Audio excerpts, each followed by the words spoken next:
viewers, karibuni sana kwa the channel R.A.M, Relationship and Marriage. This is where we bring to you unscripted things that happen in marriages and that happen in relationships. We bring to you discussions and even we bring to you videos on the things that happen in the relationships and in marriage. I hope you are learning from us, and we really appreciate your support.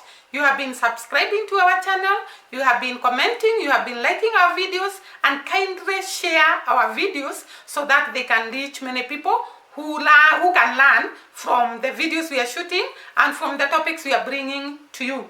Now we have been deciding to be bringing so many things concerning marriages and relationships, and we are going to be doing so. So kindly tune in and see what we are planning for you. Thank you once again and welcome to today's topic. Today's topic will be marriage is not a bed of roses. And I want to tell you, having stayed in the marriage for many years, actually it is not. And I want to start by saying, when people are falling in love, they are very happy. And actually the hardest thing, actually someone said, the hardest person to convince is already in love. You can never change the mind of that person, a person in love. It is very, very hard to change their mind. And therefore, every one of us enter marriage thinking that, or rather having a hope that it is full of joy, the fairy tale we hear about. But when we enter the marriage, there are so many ups and downs, and some of us give up on the way, and you don't continue with marriage. Now, today's topic, we want to highlight what are some of the things that bring differences in marriage, leading to divorce, leading to separation, leading to destruction of each other, and so many things happening. I think you start us off by telling us what are some of the issues that bring about divorce in marriages, that bring about separation. Number one, it's people going out of the marriage. Infidelity. Yeah. I think that is one of the factors that really contribute to most divorce cases and separation cases. Infidelity. And actually, when people are meeting, they are deeply in love, and none of them can cheat on the other. But of course, there are some people who are like they are sick. They even cheat when they are dating. They are dating, yes, very true. I think that is kind of sickness. They have more than one partners. Yes. They double deal. But we are talking about people in their relationships, they are faithful to each other. And when they enter marriage, all of a sudden, someone decides to cheat. I think one of the reasons why people cheat after they get married is because they never left their exes. Yes. They are still holding on to their exes. Because most of the times, when you meet with the person you get married to, you have an ex somewhere. And therefore, you as a lady or you as a gentleman, you don't forget the ex. And you keep on communicating, and the probability, if you're communicating with your ex, the probability is very high you cheat on that person. With that person.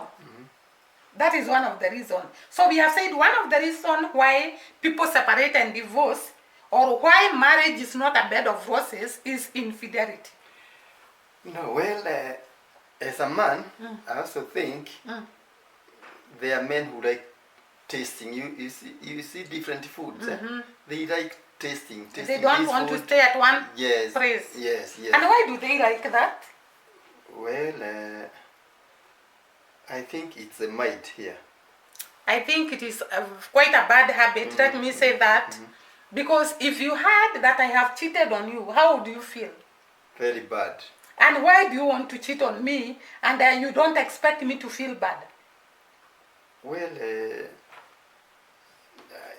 I think what they normally say, some men say even biblically, there are men who had so many wives. And I think that is a selfish way of explaining things, because obviously when we come to the Bible, maybe we read that, but I think the life we are living nowadays has so many challenges in terms of diseases, Yes. in terms of finances, in yes. terms of so many that do not allow you to have two To have- spouses. Very true. And therefore you should stick to one spouse for the sake of health and for the sake of whatever you have, yeah. to be enough for the children. The other thing that makes people to separate or divorce is the parental interference. Very true. The parental interference. You got married. The laws and all that. Exactly. You got married, and the lady did not come out of there. You know, the Bible says, come out from your home and you become one. Yes. Both of you to come out. So if one of you does not come out and remains there where you are born, then it is bound to have some issues in the relationship. But there are some in-laws who like to control other people's home. Yeah, that is true. We have seen in the many years we have lived in, and may God help us to be better in-laws.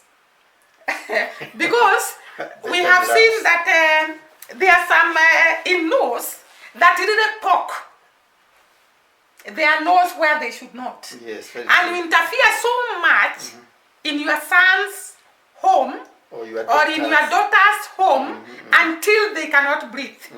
I think that interference creates a lot of tension to the couple. And in the long run, it will create some antagonism.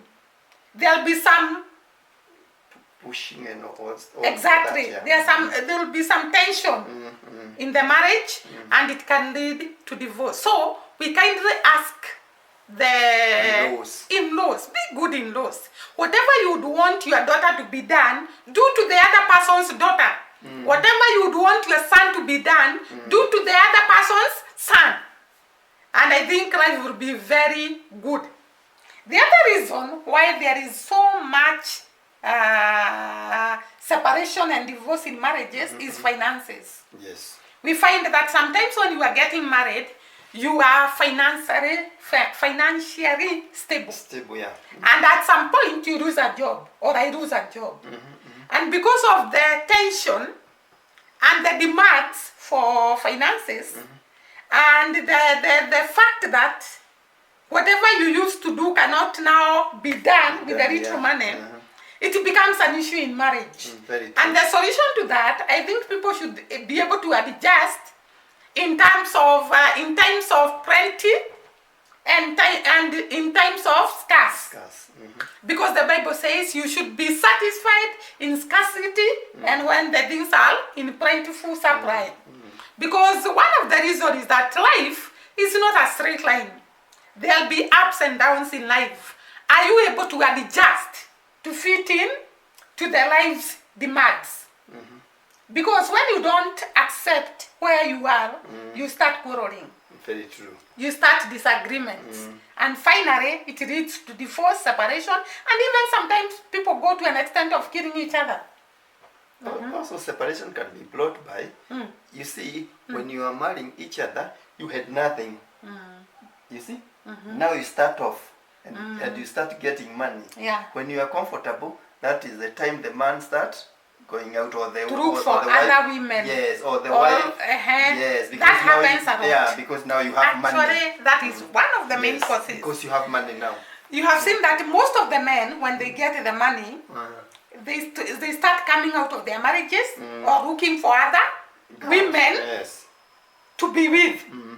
And if it is a lady who has more money, she might not move to look for men, but you have that. So you start transferring because the money to biblically, the man is supposed to provide, and therefore, if it is the woman providing, the man will have that inferiority complex, and therefore there will be disagreements, and therefore we just ask God that to bless the two partners so that at least that problem can be catered for. So that is one of the issues that bring marriages to be very bad. You don't feel comfortable, you don't feel like going back to home, you just feel like staying with the friends. Na hutaki kurudi nyumbani because your house has become like a hell. Ahead. Of whatever. Yeah. Exactly. What is the other factor that makes people separate and disagree in marriages? Try to look for I think one. we have exhausted all of them. Really. But the viewers can comment down there if we have left something that makes marriages not to be a bed of roses. No, but you see, there is also this. If you're married to a different tribe from you, Exactly. yes, That is another thing. A different tribe from you, and the other tribe refuses you. yes, Rejects yes, you. rejects you. And then even if the spouse want to stick with you, in the long run they are family. And you have some tension between the in-laws and you. So that is something else. If the in-laws don't agree when you marry from a different tribe. Yes. And what we can say about that is that all of us, no one chose to be born where. We just found ourselves born in the tribes we are in. And therefore I think it's not a priority to select what tribe your children should be married to. Yes, very true. Yeah, I think that is very, very important for the parents to note. Do not select for your children who they should marry. Let them have the freedom to choose the person they will agree with, the person they will spend the rest of their lives with. Very, very important. Yeah, that is another factor. Can marriage be a heaven on earth?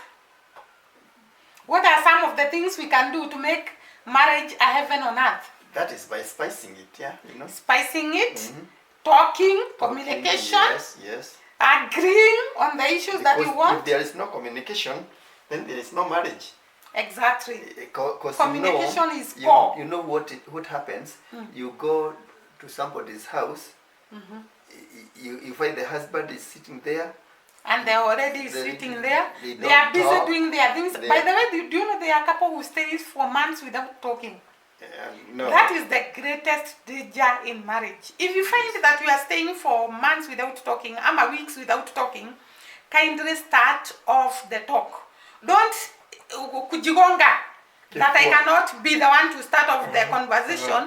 Just start the conversation because you don't want to live a hell here on earth. You are in that marriage, you have chosen to be there, so initiate the communication so that you can have a happy life.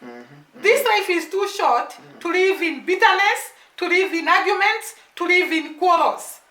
You just start off the speaking. If the person cannot talk, just force them to talk. Exactly. Try to look for Initiate. a topic. Yeah, Initiate look the for talking. a topic. Yeah. Look for a topic. You start and then. Because actually that is the worst thing that can happen in marriage. Because I usually ask people, if you keep quiet, what do you think the other person is thinking? You know, you can never tell what they are thinking.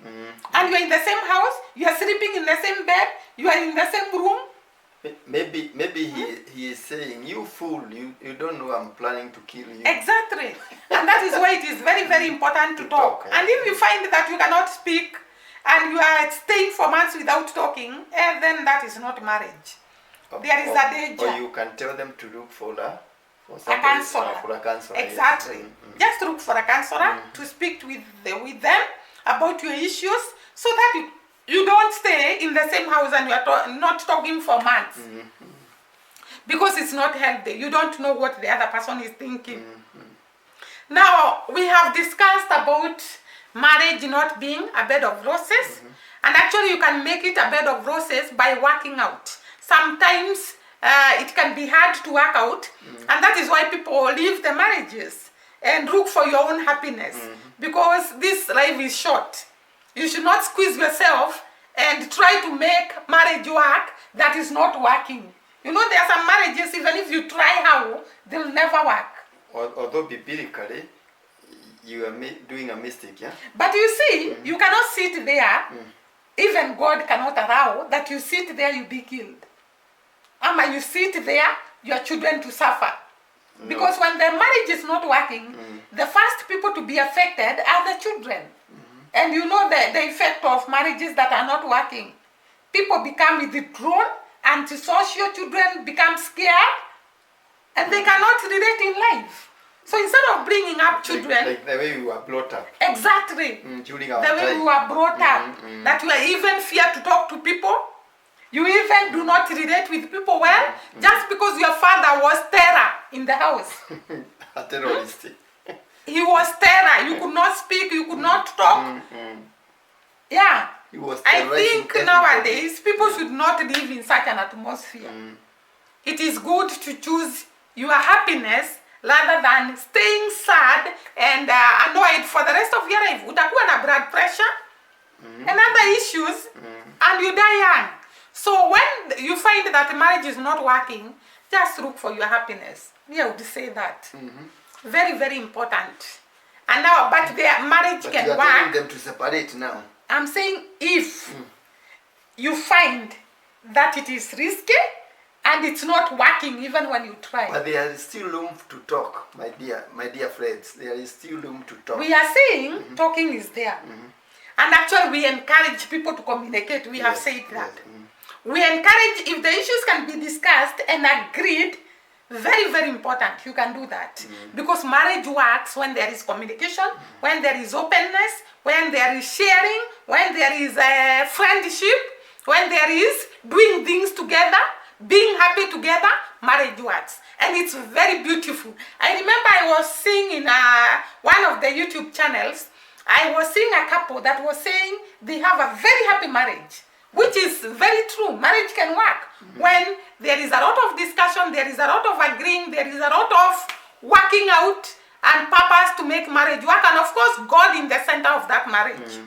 It will work because it is Him who created marriage and it is Him who can sustain it.